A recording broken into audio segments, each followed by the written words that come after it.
আসসালামু আলাইকুম রহমতুল্লাহি ওবরকাতুহু। আপনারা সকলে ভালো আছেন তো? আমিও ভালো আছি।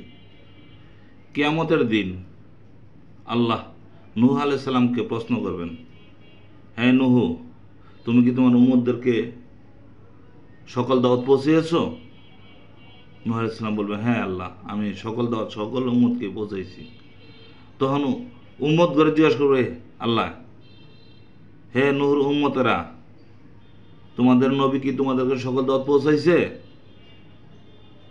তখন উম্মতেরা অস্বীকার করবে, না আল্লাহ, আমার কাছে কোনো খবর পৌঁছায় নাই, আমি তোমাকেও চিনি নাই, এই যে কোরআনকেও চিনি নাই, তোমার বেহেশত দুজক কিছু সম্বন্ধে আমরা জানি না। তখন বলবে, হে নূহ, তুমি যে বললা যে সকলকে দাওয়াত পৌঁছেছো, ওরা তো কিছুই জানে না, তোমার কি সাক্ষী আছে? তুমি যে বলছো, হ্যাঁ আমার সাক্ষী আছে। তোমার সাক্ষীরা কারা? তা বলবে, আমার সাক্ষী হলো উম্মতি মুহাম্মদিয়ারা। তখন আল্লাহ আমাদেরকে জিজ্ঞেস করে, আমরা বলবো যে হ্যাঁ, আমাদের নূহ আলাইহিস সালাম সব কিছু পৌঁছেছে। তখন আমাদের সাথে নূহ আলাইহিস সালাম উম্মতদের সাথে ঝগড়া বাজে দেবো, বলবো তোমরা আসছো আমাদের হাজার হাজার বছর পরে, তা তোমরা কি করে জানলা? আল্লাহ হাফিজ।